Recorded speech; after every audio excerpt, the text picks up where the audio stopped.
Bonjour et bienvenue dans cette vidéo. On se retrouve aujourd'hui pour faire un tag Harry Potter. En farfouillant un petit peu sur Booktube, j'ai trouvé deux tags, le tag du chapeau magique et le tag ultime. Et j'ai choisi de faire les deux sur cette chaîne, mais aujourd'hui on va commencer par le tag le plus ancien qui est celui du chapeau magique.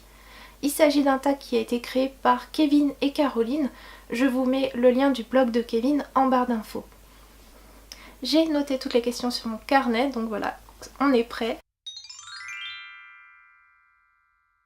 Première question, comment as-tu découvert la saga? Eh bien cette saga je l'ai découvert lorsque j'étais enfant à l'école primaire. À cette époque Harry Potter n'était pas du tout connu, il n'y avait aucun film, même les livres n'avaient pas encore du tout le succès d'aujourd'hui. Et comment dire, un jour dans la cour de récréation il y avait cette fille assez cultivée qui parle à une de mes amies en lui présentant un livre, en lui disant « Oh, est-ce que tu as lu ce livre? Il est super bien !» Elle le tend et mon amie répond « Oui, je l'ai lu, j'adore, c'est vraiment super !» Je regarde cette couverture et je découvre donc le titre Harry Potter à l'école des sorciers. Et école des sorciers m'a tout de suite frappée parce que lorsque j'étais enfant et même maintenant, tout ce qui touche aux sorciers, à la magie, tout ça m'a toujours vraiment fascinée. Et entendre en plus de bons échos de la part de ces deux personnes qui étaient deux filles, deux enfants très cultivés, ça m'a vraiment donné envie de découvrir ce livre. Quelques temps plus tard, je feuillette le livret Françoisir parce que ma mère était abonnée et je tombe dessus et là je lui ai réclamé et elle me l'a offert. Elle a passé sa commande trimestrielle avec ce livre et en le recevant, ce qui est assez bizarre comparé à aujourd'hui à quel point je suis fan, mais en le recevant j'ai commencé à lire et je me suis arrêtée en plein milieu du premier chapitre parce qu'il y avait quelque chose qui coinçait, je comprenais pas ce qui se passait, je sais pas, j'étais un peu perturbée par ce premier chapitre et du coup j'ai reposé le livre et je l'ai mis dans un coin de mon bureau. Et pendant toute une semaine, ce livre m'a, je sais pas, il m'a nargué, il m'attirait sur ce coin de bureau, il me demandait de le relire et de lui laisser une autre chance. Mais c'est vrai que ce premier chapitre m'avait un peu perturbée, j'avais pas réussi à le terminer, j'avais lu, je crois que je m'en étais arrêtée pendant la conversation entre Dumbledore et McGonagall, au tout début, je comprenais mais tellement rien. Et puis, pile une semaine plus tard, je reprends le livre et je me dis bon, on va lire le premier chapitre en entier cette fois-ci et puis on va essayer de continuer un petit peu, voir si ça passe parce que quand même c'est pas dans mes habitudes d'arrêter un livre aussi rapidement. Et alors là je reprends ma lecture et ça a été un pur bonheur. J'ai terminé ce premier chapitre, j'ai enchaîné avec le deuxième et je n'ai plus lâché le livre. C'était le début d'un très très gros coup de cœur. Deuxième question. As-tu les livres en plusieurs exemplaires, différentes versions? Oui, je vous montre tout ça. Voilà mes tout premiers exemplaires de Harry Potter, ceux que j'ai achetés dès qu'ils sont sortis. Et puis je possède en version en VO la nouvelle édition de Bloomsbury, que je trouve très très jolie. Et puis comme vous pouvez voir à côté, j'ai évidemment les deux livres en édition illustrée. Et enfin je possède ces deux éditions Bloomsbury, les toutes premières, je les ai achetées à la sortie des livres donc du 6e tome de Harry Potter et du 7e. Et pour la petite info, ce 7e tome c'est le tout premier gros roman que j'ai lu entièrement en anglais. Troisième question, quel est le passage qui t'a le plus marqué lors de la première lecture, tout tome compris? Pour ce passage, je pense que c'est le passage dans la cabane hurlante, dans le tome 3, Harry Potter et le prisonnier d'Azkaban, parce que c'est le passage où on découvre qui est Sirius Black, c'est le passage où on découvre qui sont les maraudeurs, je sais pas, lorsque j'étais enfant, ça m'a vraiment fascinée, ça m'a marquée, je voulais savoir qui étaient les parents de Harry, qui était sa famille au final. Et les maraudeurs jusqu'aujourd'hui restent vraiment mes personnages préférés, ce sont les personnages auxquels je me suis vraiment hyper attachée dans cette saga. Et je les aime, je suis vraiment très très fan des maraudeurs. C'est un passage qui m'a marquée parce que du haut de mes jeunes années, j'avais pas vu venir ce scénario. Je pense qu'aujourd'hui, si jamais je découvrais les Harry Potter, oui, je verrais venir un truc, parce que voilà, on a quand même des petits indices dans le tome, mais vraiment enfant, ça a été une surprise et une grande découverte, et j'étais assez fascinée, et aujourd'hui ça reste des chapitres que j'adore relire. Ensuite, question suivante. Quel est le livre qui te fait le plus rêver ? Là, je pense que c'est quand même le premier tome, parce que on découvre l'univers de la magie, on découvre... Enfin, déjà on commence avec Harry, on découvre qu'il est malheureux, qu'il n'a pas une vie de rêve, et puis petit à petit, on découvre que c'est un sorcier, on entre en immersion avec lui dans ce monde magique, et voilà, on découvre tout sur Poudlard, sur le monde magique. Enfin, je sais pas, moi je trouve que ça me fait rêver, ça me fascine. C'est vraiment un livre que j'aime beaucoup. La question suivante est: quel est le livre que tu détestes le plus ? Je ne déteste aucun livre Harry Potter. Non mais c'est juste pas possible. Effectivement, parfois il y a des passages dans certains livres que j'aime un petit peu moins, mais de là à détester tout un livre, non. Non, c'est une saga que j'aime énormément, j'aime tous les livres différemment, mais vraiment, il n'y a aucun livre que je n'aime pas, c'est pas possible. Ensuite, quelle est ta couverture préférée ? Alors ça, j'avoue que c'est un peu compliqué. Ma couverture préférée, je suis pas sûre d'en avoir une. Honnêtement, je ne sais pas du tout, non. Là, franchement, j'aime assez ce qui a été fait, enfin, les versions françaises, les couvertures françaises, les couvertures de Bloomsbury aussi, dans cette édition-là que vous voyez là un petit peu. Voilà, non, franchement, une seule couverture, non, j'ai pas en tête une couverture que je préfère aux autres. Prochaine question, certains détestent Harry alors que c'est le personnage principal. Quelle est ton opinion ? Bien moi, Harry, je le déteste pas du tout, c'est comme un frère, c'est comme une partie de moi. C'est un personnage que j'aime énormément, j'aime son côté héroïque, je comprends tout à fait ses agissements, pourquoi il agit de telle façon. C'est vraiment... Je sais pas, je pense qu'à sa place, on peut pas se mettre à sa place, mais si on pouvait, je pense que j'agirais comme lui, parce que je trouve qu'il se débrouille toujours très bien, qu'il a... Enfin, je sais pas, pour moi il se débrouille toujours, il choisit toujours les meilleures options, donc je sais pas, moi c'est un personnage que j'aime beaucoup, auquel je suis hyper attachée. La première question de cette partie est: que penses-tu des choix, scènes coupées, etc. faits pour réaliser les films ? Je suis assez partagée parce que j'aime beaucoup les 2 premiers films Harry Potter, mais après c'est vrai que sur les autres, je suis pas forcément fan des choix qui ont été faits. Ça serait vraiment trop long de tout vous expliquer, de tout vous parler. Peut-être de vous parler d'un seul film, ça serait bien, mais là pour 8 films, ça fait un peu beaucoup, donc je suis mitigée, on va dire. Je suis pas toujours d'accord avec les choix qui ont été faits. Deuxième question, selon toi, quel décor est le mieux réalisé ? Selon moi, c'est tout Poudlard. Voilà, j'aime énormément Poudlard. Enfin, Poudlard est tel que je l'avais imaginé en lisant les livres, sans connaître les films qui n'existaient pas encore. Pour moi, ce château, il est impressionnant, et pour avoir vu la maquette en vrai, waouh, je suis assez scotchée. As-tu ressenti la même magie avec les films que lors de la lecture des romans ? Pour les 2 premiers films, oui, parce que pour moi, Chris Columbus, c'est vraiment le réalisateur qui a mis en scène le monde que j'imaginais dans ma tête lorsque je lisais les romans. Typiquement, c'était vraiment ça, c'était impressionnant d'ailleurs le travail qu'il a fait, parce que ça correspond vraiment, mais vraiment à ce que mon imaginaire... vraiment, enfin, je sais pas... C'est vraiment ça colle en tout point, c'est incroyable. Par contre, après, c'est vrai qu'à partir du 3e film, non, je trouve que on retrouve plus forcément la magie que j'avais eue avec les livres. Quel acteur a été le plus convaincant selon toi ? Et alors là, je les aime tous, mais c'est vrai que pour moi, le plus convaincant, c'est l'interprète de Rogue. Je perds son nom... Je perds son nom, c'est horrible.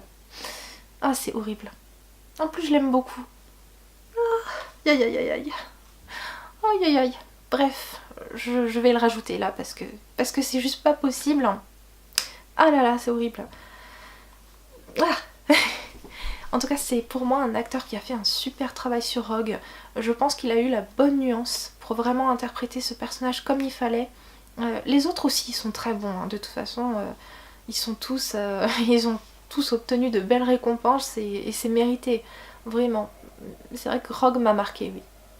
Question suivante, quel est le film que tu préfères et celui que tu détestes? Les films que je préfère sont les deux premiers. Je vous ai expliqué pourquoi. Ceux que j'aime le moins, pas détester, hein, parce que non, quand même, les adaptations Harry Potter sont pas non plus mauvaises au point de les détester. Mais ceux que j'aime le moins, c'est peut-être le 5, 6 et 8. Ouais, quand même, ça reste... pour moi, ce sont des films vraiment incomplets, qui sont parfois dans un ton qui pour moi correspond pas forcément au roman. Donc, ouais, non, je suis pas fan. Je suis pas fan de ces films parce que pour moi, ils sont un peu trop écartés des romans. Question suivante, que penses-tu des musiques de la bande originale?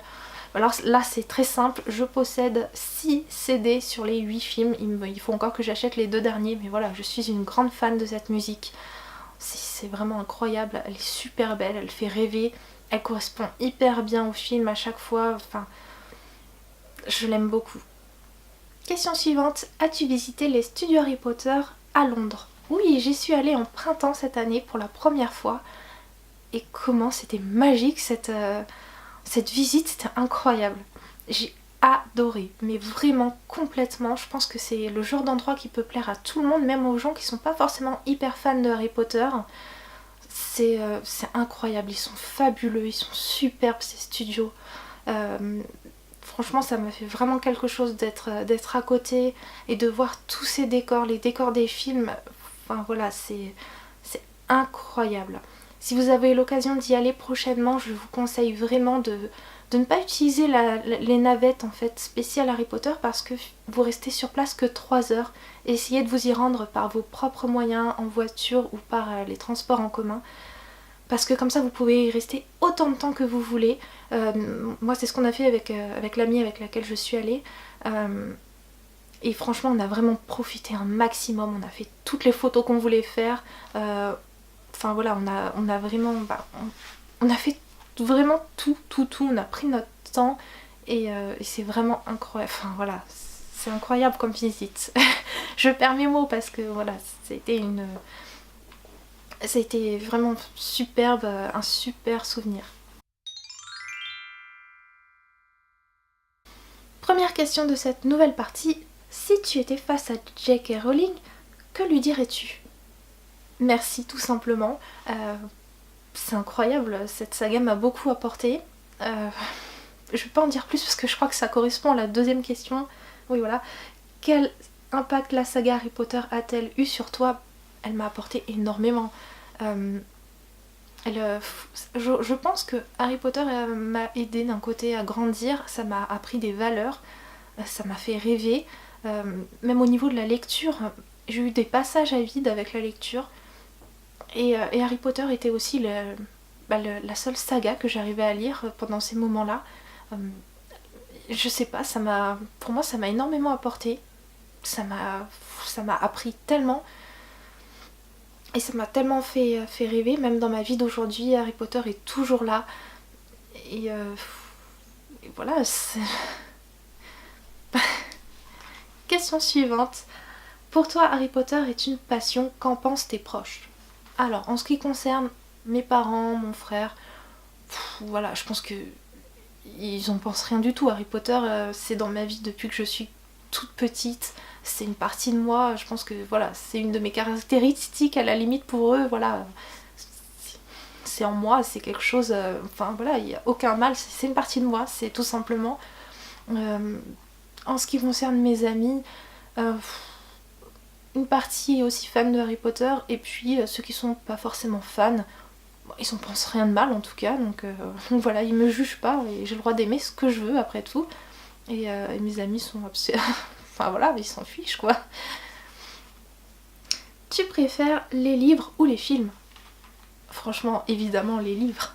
Non mais, bon, je sais pas s'il y a une personne qui va répondre les films à cette question, non mais quand même, les livres sont tellement, mais tellement mieux, il y a tellement plus de détails, on rêve tellement plus avec les livres je trouve. Les films sont superbes, on est d'accord, il y a de très beaux décors, mais avec les livres, il y a un vrai plus quand même. Possèdes-tu des objets de collection? Dis-nous lesquels et si possible, montre-les-nous. Alors pour cette petite question, je vais faire un joker parce que je pense que... Enfin, j'ai bien envie de vous les présenter, mais dans une vidéo à part et exclusif sur ça. Je vous ai déjà fait une vidéo sur mes pop. Et je pense que là j'ai bien envie de vous faire une autre vidéo, mais juste sur mes goodies Harry Potter. Question suivante, es-tu déjà allée au parc Harry Potter en Floride? Sinon, aimerais-tu? Je n'y suis jamais allée et je suis jamais allée aux États-Unis. J'aimerais beaucoup et si un jour je peux y aller, évidemment je passerai forcément par le parc Harry Potter parce que voilà, ça me semble obligé, vraiment. As-tu été à des événements ou organisé des soirées sur ce thème? Non, malheureusement, parce que même si j'ai vraiment... j'ai grandi avec Harry Potter, puisque pendant que les livres sortaient, c'était toute mon enfance et toute mon adolescence, y compris les premiers films. Et non, pour autant non, parce que c'est vrai que dans mes proches à l'époque, lorsque j'étais plutôt enfant, il n'y avait pas tant de grands fans de Harry Potter comme moi, donc c'était un peu compliqué, je ne me voyais pas forcément aller toute seule ou forcer mes parents à m'accompagner à un événement alors que ça les aurait pas du tout motivés. Donc non, malheureusement. Dernière partie, si tu étais un animal de compagnie à Poudlard, lequel serais-tu? Je pense à un chat. Parce que, bon déjà, j'ai la phobie des volatiles, donc je ne pourrais pas être un hibou. Et puis le chat c'est quand même cool, je trouve, c'est très indépendant, ça fait sa petite vie et puis en même temps ça passe une partie de son temps allongé sur les fauteuils bien chauds de la salle Gryffondor. Moi j'aime bien. Puis forcément je me vois à Gryffondor, hein. En tant qu'animal de compagnie, je ne pourrais qu'accompagner un Gryffondor. Hein. C'est... Voilà, Gryffondor. Deuxième question, quelle pièce de Poudlard voudrais-tu être? Eh bien j'aimerais en être deux.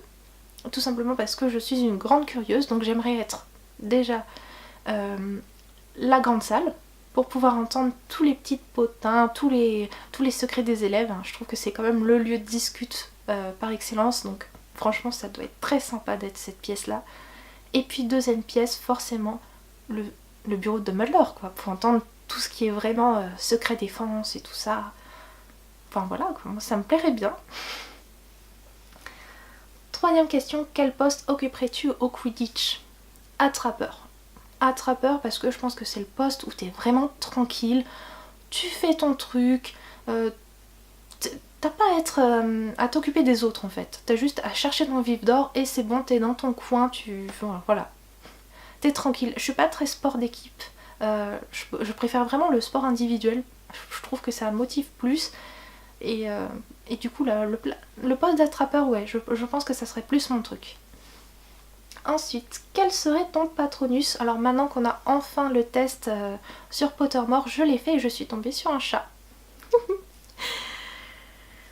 Si tu pouvais être un sortilège, lequel choisirais-tu? Alors c'est pas forcément un sortilège, mais en tout cas j'aimerais être je ne sais pas comment ça s'appelle, j'aimerais être... c'est quoi, un sort, enfin... Non, c'est pas un sort, c'est... je sais pas, un enchantement, enfin... J'aimerais être celui de transplaner en tout cas. C'est vachement cool de pouvoir transplaner, se déplacer comme ça, d'endroit en endroit, enfin... Moi j'aimerais être ça, ouais. Quel cours de magie aimerais-tu suivre? Alors là... Je rêve du cours de sortilège et enchantement avec Flitwick. Franchement, enfin je sais pas, moi ça me donne à chaque fois envie dès que je lis les livres et que je vois ce qu'ils font dans ces cours. Ça m'épate, ça me donne vraiment envie. Et puis j'aimerais aussi pouvoir assister aux cours de défense contre les forces du mal parce que c'est super important de pouvoir se défendre contre les méchants. Et puis les potions. Ça me fait un peu penser à de la cuisine et du coup ça me booste pas mal ça. Mais bon, après, si je pouvais assister à tous les cours, forcément, je dirais pas non. Et enfin, dernière question, quel personnage aimerais-tu avoir dans tes amis? Le trio, je les aime tous les trois. Je les trouve vraiment hyper attachants, hyper adorables. Et puis Fred et George, évidemment, pour pouvoir bien me marrer. Ouais, non. Bah, tout le monde en fait. Hein. Enfin, tout le monde. Du côté gentil. Hein. Horde du Phénix, tout ça, les Weasley. Ah. Voilà, c'est tout pour cette vidéo. Je vais vous laisser. Il faut que j'aille explorer Poudlard. J'espère que cette vidéo vous a plu. On se retrouve une prochaine fois. Bisous!